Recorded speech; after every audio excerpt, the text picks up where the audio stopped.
Hello friends, तो हम लोगों ने पिछले वीडियो में परमुटेशन एंड कम्बिनेशंस के इम्पॉर्टेंट क्वेश्चंस के ऊपर क्वेश्चन नंबर 30 तक डिस्कस कर लिया था। तो इस वीडियो में हम लोग फर्दर 10 इम्पॉर्टेंट क्वेश्चंस को डिस्कस करेंगे। ये पार्ट 4 होगा, ठीक है। तो क्वेश्चन नंबर 31 है, a man has 6 friends, in how many ways may be invite one or more of them to dinner. हमें इनवाइट करना है, 6 फ्रेंड्स हैं, ठीक है। तो क्या कर सकते हैं, पहले हम 6 फ्रेंड्स बना लेते हैं, ठीक है। तो हमने लेट कर लिया F1, F2, F3, F4, F5, F6, ये 6 फ्रेंड है। तो हमें क्या करना है, इनवाइट करना है। तो हम जा रहे हैं इसके पास, तो इसको क्या कर सकते हैं, या तो इनवाइट करेंगे या तो नहीं करेंगे। तो मेरे पास 2 चॉइसेस हैं पहले फ्रेंड के लिए, और दूसरे फ्रेंड के लिए इसको भी वही करेंगे, या तो इनवाइट करेंगे या तो नहीं करेंगे। ये दूसरा चॉइस है, दूसरा 2 चॉइसेस हैं। इसके लिए भी 2 चॉइसेस होंगे, या तो इनवाइट करेंगे या तो नहीं करेंगे, इसके लिए भी और इसके लिए भी। तो टोटल कितने हो गए, 6, 2 टू द पावर 6 वेज हो गए। मैंने क्या बोला, या तो करना है इनवाइट या तो नहीं करना है, लेकिन क्वेश्चन में बोला है इनवाइट करना ही करना है। तो मैंने सभी में एक एक बार बोला है कि इनवाइट नहीं करना है, तो वो वाला केस हमें घटाना पड़ेगा, क्योंकि सब में बोला है ना, या तो करूंगा इनवाइट या तो नहीं करूंगा। इसमें भी बोला या तो करूंगा या तो नहीं करूंगा, सभी में बोला हूं कि नहीं करूंगा। तो वही वाला केस मैं घटा रहा हूं, वो एक केस मुझे घटाना पड़ेगा क्योंकि हमें इनवाइट करना है। तो 2 टू द पावर 6 की वैल्यू क्या हो जाएगी, 64 - 1। तो हमारा आंसर क्या होगा, 63। तो option number C is the right answer. तो नेक्स्ट क्वेश्चन चलते हैं, क्वेश्चन नंबर 32। करा the total number of factors excluding 1 को छोड़कर ऑफ 2160 का हमें बताना है कि कितने फैक्टर होंगे 1 को छोड़कर। तो सबसे पहला काम करेंगे क्या, हम लोग इसका प्राइम फैक्टराइजेशन करेंगे, मतलब प्राइम का फैक्टर। तो कैसे करते हैं, एलसीएम लेते हैं।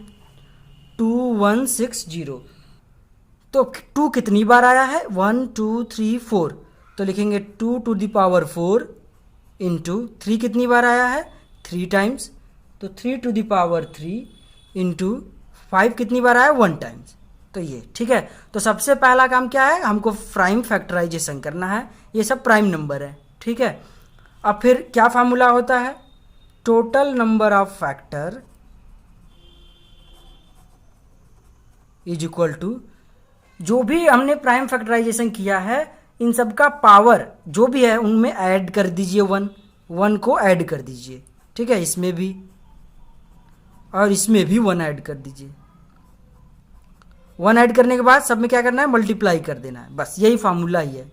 तो क्या आ जाएगा, 5 × 4 × 2, तो 5 4 जा 20, 22 जा 40। तो ये क्या आ गया, टोटल नंबर ऑफ फैक्टर्स। लेकिन क्वेश्चन में बोला था 1 को एक्सक्लूड करना है। इस वाले फैक्टर में 1 भी आया है, ये नंबर खुद भी आया है, लेकिन हमें 1 को एक्सक्लूड करना है, तो हमने -1 किया। तो कितना आ गया, 39, ठीक है। तो कौन सा ऑप्शन सही होगा, तो option number B is the right answer. अब नेक्स्ट क्वेश्चन चलते हैं, क्वेश्चन नंबर 33। कह रहा है the total number of proper factors of 7875, ठीक है। तो सबसे पहले क्या करेंगे, प्रॉपर फैक्टर निकालना है। तो वही काम जैसे इसमें किया था वैसे ही करेंगे, एलसीएम लेंगे, प्राइम फैक्टराइजेशन करेंगे। तो क्या आया है एलसीएम लेने पे, 3 2 बार आया है, तो 3 की पावर 2 इंटू 5 3 बार आया है, तो 5 टू द पावर 3, और 7 1 टाइम आया है। तो हमने प्राइम फैक्टराइजेशन कर दिया। हमसे पूछा है इस बार total number of proper factor. पहले टोटल फैक्टर निकाल लेते हैं। टोटल फैक्टर क्या है, कितना है, कैसे निकालेंगे, वही फार्मूला, जो भी पावर में है उनमें 1 ऐड करके मल्टीप्लाई करिए। 2 में 1 ऐड कर लेते हैं, फिर तो क्या हो जाएगा, सभी में हमने 1 ऐड करके मल्टीप्लाई कर दिया है। तो 2 1 3, 3 1 4 और 1 1 2, तो 3 4 जा 12, 12 2 जा 24। ये आ गया टोटल फैक्टर। लेकिन हमसे पूछा है प्रॉपर फैक्टर। प्रॉपर फैक्टर क्या होता है, ऐसा फैक्टर जिसमें 1 नहीं आना चाहिए, और वो नंबर जो भी नंबर है जो क्वेश्चन में दिया है वो भी नंबर इंक्लूड नहीं होना चाहिए। तो कहने का मतलब है ये जो हमने टोटल फैक्टर निकाला है 24, इसमें 1 भी आया है और ये नंबर खुद भी इंक्लूड है, तो हमें वो दोनों नहीं चाहिए प्रॉपर में। तो हमें 2 को सब्ट्रैक्ट करना पड़ेगा, 2 केसेस, 1 को और वो नंबर को, तो उन दोनों फैक्टर को से घटा देंगे तो कितना आ जाएगा 22। तो कौन सा ऑप्शन सही होगा? Option number C is the right answer. Question number 34 कह रहा the number of divisors of 240 which are of the form 4m+2। तो हमें नंबर ऑफ डिवाइजर निकालने हैं, जैसे नंबर ऑफ फैक्टर निकालते थे वैसे ही काम करना है। तो नंबर क्या है हमारा 240, तो सबसे पहले क्या करेंगे प्राइम फैक्टराइजेशन, एलसीएम ले लेंगे और देखेंगे कौन कितनी बार आया है। 2 कितनी बार आया है? 2 4 बार आया है, तो 2 टू द पावर 4 इंटू 3 1 बार आया है और 5 भी 1 बार आया है। तो हमें क्या करना है प्राइम फैक्टराइजेशन कर लेना है, उसके बाद हमें बताने हैं कितने नंबर ऑफ डिवाइजर होंगे और भी इस फॉर्म के चाहिए, मतलब 4m+2 इस फॉर्म के होने चाहिए। तो ये कैसे दिख रहा है? ये कैसा नंबर दिख रहा है आपको? ये इवन नंबर है, ठीक है ना, एकदम देखने से लग रहा है ये इवन नंबर है। लेकिन ध्यान से देखें, क्या यह नंबर 4 से डिविजिबल है?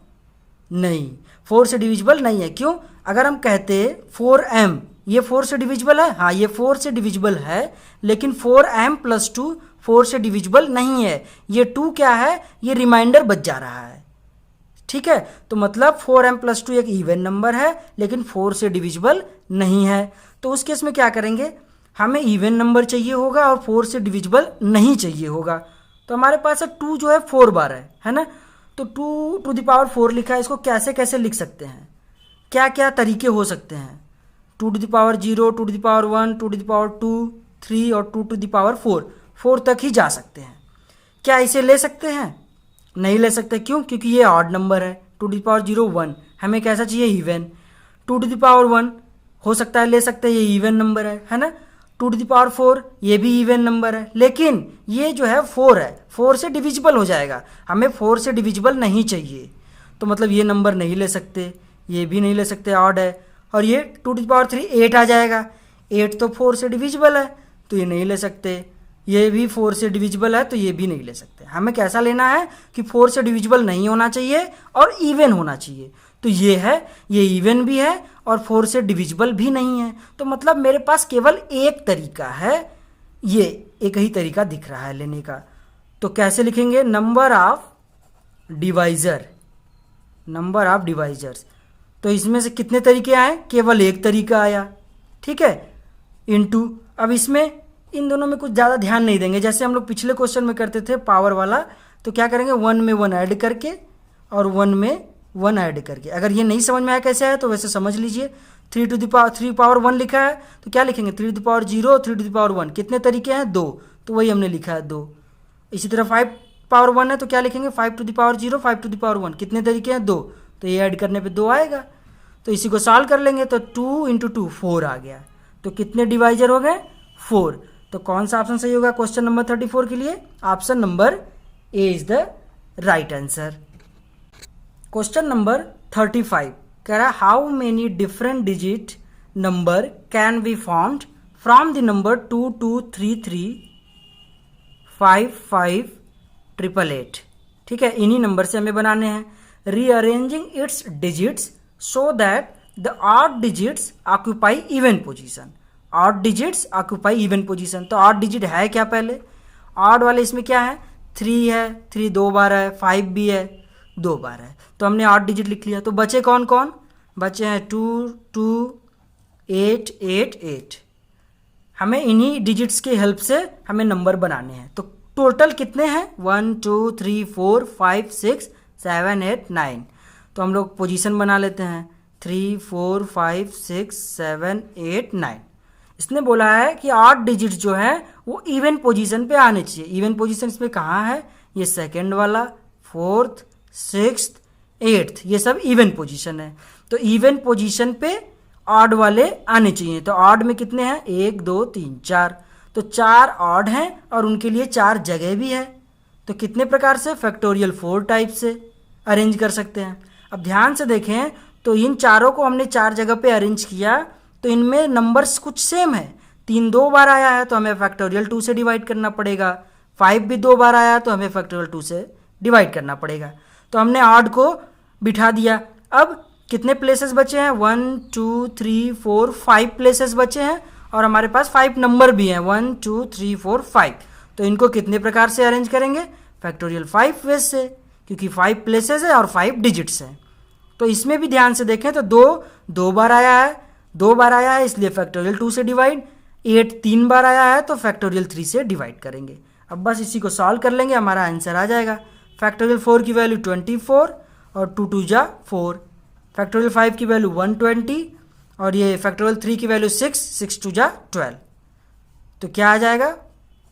4 6 जा 24 इंटू 10, तो ये आ गया 60। तो कौन सा ऑप्शन सही होगा? Option number C is the right answer. Question number 36 कह रहा है let Tn denotes the number of triangles which can be formed using the vertices of a regular polygon of n side। तो Tn क्या है? Tn denote कर रहा है number of triangles को। और ट्रायंगल्स कैसे बनते हैं? जित 3 साइड होंगे तो ट्रायंगल बन जाएगा। तो ट्रायंगल बनने के लिए हमें 3 साइड चाहिए, लेकिन दिया क्या है? n side. तो हमें n में से 3 साइड ले लिया ट्रायंगल बनाने के लिए, तो हमें Tn की वैल्यू पता लग गई। और क्या दिया? इफ Tn + 1 माइनस Tn = 21, ये वैल्यू दिया हुआ है। तो Tn की वैल्यू पता है तो Tn + 1 भी निकाल सकते हैं, n की जगह n + 1 रख दें तो आएगा n + 1 C3 माइनस Tn की वैल्यू ये NC3 = 21। अब ध्यान से देखें तो ये प्रॉपर्टी आप लोगों ने पढ़ा होगा कि NCR + NCR - 1 = n + 1 CR। कहने का मतलब है अगर ऊपर वाले सेम होंगे और नीचे वालों में 1 का डिफरेंस हो, अगर ये 2 है तो ये 3 हो, या अगर ये 3 है तो 2 हो, 1 का डिफरेंस हो, तो क्या करना होगा? हमें ऊपर 1 ऐड करना होगा और नीचे जो बड़ा होगा वो लिखना है। तो ध्यान से देखें यही इसी फॉर्म का ये दिख रहा है ना? n + 1 लिखा है तो कहने का मतलब है 2 पार्ट में कैसे डिवाइड होगा? दोनों ऊपर वाले सेम रहे होंगे, है ना? और ये 3 लिखा है मतलब ये तो बड़ा वाला था सबसे, इन दोनों में जो बड़ा था वो यहाँ लिखा था, तो ये भी बड़ा रहा होगा। अगर ये बड़ा है तो ये कम रहा होगा, मतलब ये 2 रहा होगा, 1 का डिफरेंस। ठीक है, तो हमने इस वाले फार्मूले से इसको ब्रेक कर लिया। इससे क्या फ़ायदा हुआ? इससे फ़ायदा ये हुआ कि ये वाला हमारा कैंसिल हो गया, कैलकुलेशन आसान। तो NC2 की वैल्यू क्या होगा? n को 2 बार ओपन करेंगे डिक्रीजिंग ऑर्डर में, n -1 अपॉन 2, 2 को भी 2 × 1, तो 2 उधर मल्टीप्लाई कर लेंगे तो क्या आएगा? n -1 = 2 1 जा 2, 2 2 जा 4, ये 42 आ गया। तो 42 को क्या लिख सकते हैं? 42 को लिख सकते हैं 6 या 7 × 6, है ना? 7 6 जा 42। तो अगर आप कंपेयर कर लें तो n की वैल्यू क्या आ गई यहाँ से? 7, या इससे कंपेयर कर लें तो n - 1 = 6, तो n की वैल्यू इधर भेजेंगे तो 7। तो हमने सही ब्रेक किया था, तो दोनों में सेम आया। अगर सेम नहीं आता तो मतलब गलत ब्रेक किया है। तो n की वैल्यू क्या आ गई? 7। तो कौन सा ऑप्शन सही होगा? Option number B is the right answer. Question number 37 कह रहा the number of ways in which a pack of 52 cards can be divided equally among 4 players in the orders. तो कहने का मतलब है 52 कार्ड्स हैं, ठीक है, हमें क्या करना है? 4 प्लेयर्स में इक्वली डिवाइड करना है। तो 4 प्लेयर्स बना लेते हैं, ठीक है, ये मान लेते हैं 4 प्लेयर्स हैं। प्लेयर्स होंगे तो डेफिनेटली अलग अलग होंगे, ठीक है ना? सबको इक्वल में हमें डिवाइड करना है। तो कैसे करेंगे? 52 है, 4 लोगों में डिवाइड करना है तो 30 30 बांटना पड़ेगा। तो ये 13, ये भी 13, ये भी 13 और ये भी 13। अगर आपने ऐसा डायग्राम बना लिया तो समझिए क्वेश्चन सॉल्व। कैसे? अगर डायग्राम बना लिया तो डायग्राम को देखकर ही आंसर लिख लेंगे। कैसे? इसको लिखिए फैक्टोरियल 52 अपॉन इन सबको लिख दीजिए फैक्टोरियल 13, फैक्टोरियल 13, फैक्टोरियल 13 और फैक्टोरियल 13। ठीक है, अब ध्यान से देखें तो इन सबको सेम सेम मिला है ना? प्लेयर सेम नहीं है, लेकिन जो मिला है वो ग्रुप सेम है ना? कि 13 इसको भी, 13 इसको भी, 13 इसको भी, तो सेम दिख रहा है। तो हमें कितने सेम दिख रहा है? 1 2 3 4। तो हमें फैक्टोरियल 4 से डिवाइड करना पड़ेगा। ठीक है, अब क्या करेंगे? ये सब प्लेयर्स थे, ये पहला प्लेयर, दूसरा, तीसरा, चौथा। इन 4 प्लेयर को भी तो आपस में अरेंज कर सकते हैं। तो कितने वेज से? फैक्टोरियल 4 वेज से। बात समझ में आया? तो बस, तो ये और ये कैंसिल हो जाएगा, तो क्या बचा ये factorial 52 upon factorial 13 to the power 4। तो कौन सा ऑप्शन सही होगा? Option number A is the right answer. Question number 38 कह रहा है in how many ways can a pack of 52 cards be divided into 4 sets. 52 cards हैं, 4 सेट्स में इस बार डिवाइड करना है। पिछले क्वेश्चन में क्या था? 4 प्लेयर्स में डिवाइड करना था, ठीक है ना? तो ध्यान यही देना है। 3 ऑफ देम, उन 3 क्या होंगे उनमें से? Having 17 cards each and the fourth just 1 card, ठीक है। 52 कार्ड्स हैं, हमको 4 सेट्स में डिवाइड करना है, 1 2 3 4, ठीक है। और बोल रहा है कि 3 जो होंगे, 3 सेट्स, पहला दूसरा तीसरा, इन तीनों को 17 17 मिल रहा है, ठीक है। 17 cards each and the fourth just 1 card, ये जो चौथा वाला है उसको केवल 1 मिलेगा, ठीक है ना। 17 3 जा 51 और 1 2 52। तो हमने डिवाइड कर दिया। तो हमने बोला ना ऐसा अगर आपने डायग्राम बना लिया तो समझिए आंसर भी आ गया।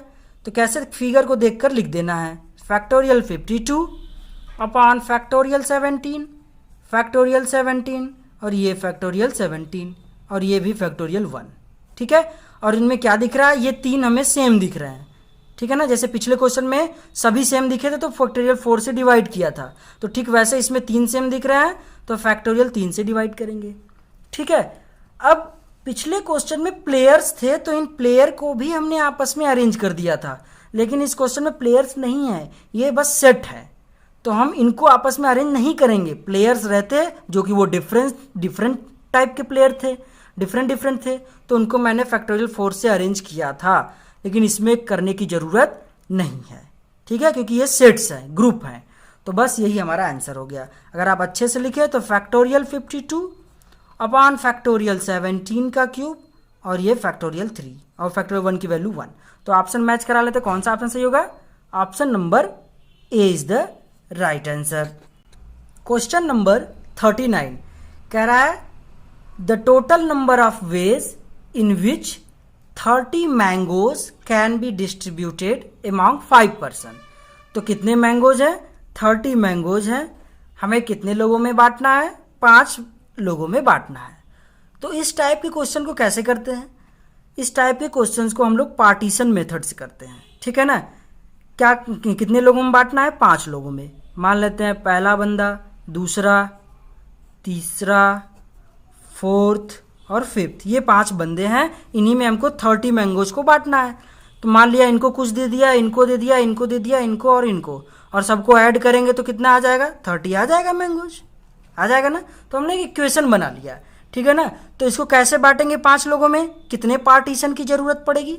1 2 3 4, जितने व्यक्ति होंगे उनसे एक कम, 1 2 3 4, ठीक है। तो कितने पार्टीशन की जरूरत पड़ी?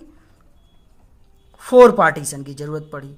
30 मैंगोज हैं और 4 पार्टीशन है, तो कितने ऑब्जेक्ट हो गए पूरे? टोटल ऑब्जेक्ट कितने हो गए? 34 ऑब्जेक्ट हो गए, है ना। अब बस, अब 34 ऑब्जेक्ट है तो उनको कितने प्रकार से अरेंज करेंगे? फैक्टोरियल 34 वेज से। लेकिन इसमें ध्यान से देखें तो 30 मैंगोज थे और 4 पार्टीशन थे, तो 30 मैंगोज लाइक मैंगोज है, मतलब सेम है, तो हमें फैक्टोरियल 30 से डिवाइड करना पड़ेगा। और पार्टीशन भी 4 है और वो भी सब सेम है, तो वो भी फैक्टोरियल 4 से डिवाइड करना पड़ेगा। बस हमारा आंसर आ गया। तो ये क्या है? 34C4, है ना। ओपन करेंगे तो आ जाएगा फैक्टोरियल 34 अपॉन फैक्टोरियल 4 और सब्ट्रैक्ट करने पे ये, तो एनसीआर वाले पे आ गया। तो आंसर क्या आ गया? 34C4। तो option number D is the right answer, ठीक है। नेक्स्ट क्वेश्चन चलते हैं, क्वेश्चन नंबर 40। क्या कह रहा है? क्वेश्चन कह रहा है कि the total number of non negative integral solutions x1 plus x2 plus x3 plus x4 is equal to 100। अगर आप लोग पिछले वाले क्वेश्चन की तरह इसको सोचें तो आराम से कर ले जाएंगे। मान लेते हैं 100 मैंगोज हैं, है ना। 100 मान लेते हैं कि ये मैंगोज कितने हैं? 100 मैंगोज हैं। कितने लोगों में बांटना है? 4 लोगों में बांटना है। तो कितने पार्टीशन करेंगे? पार्टीशन कितने करेंगे? 4 लोगों में बांटना है तो 1 2 3 पार्टीशन, 3 पार्टीशन करेंगे। जितने लोगों में बांटना होता है उससे एक कम पार्टीशन करते हैं, ठीक है ना, दिख भी रहा है। तो टोटल ऑब्जेक्ट कितने हो गए, टोटल ऑब्जेक्ट हो गए हमारे पास 103। तो बस इतने ऑब्जेक्ट है तो कितने प्रकार से अरेंज करेंगे, 103 फैक्टोरियल अपॉन, इसमें ध्यान से देखें तो 100 मैंगोज सेम है तो डिवाइड कर दिया, 3 पार्टीशन भी सेम है तो फैक्टोरियल 3 से डिवाइड कर दिया, तो हमारा आंसर क्या हो गया 103C3 है ना। ओपन करेंगे तो ये आ जाएगा। तो ऑप्शन नंबर कौन सा सही होगा, option number A is the right answer. ठीक है, अगर वीडियो आपको समझ में आया हो तो वीडियो को लाइक करें, चैनल जरूर सब्सक्राइब करें। ठीक है, अगर और जो नीडी स्टूडेंट हैं उन्हें जरूर शेयर करें। मिलते हैं नेक्स्ट वीडियो में, तब तक के लिए थैंक यू।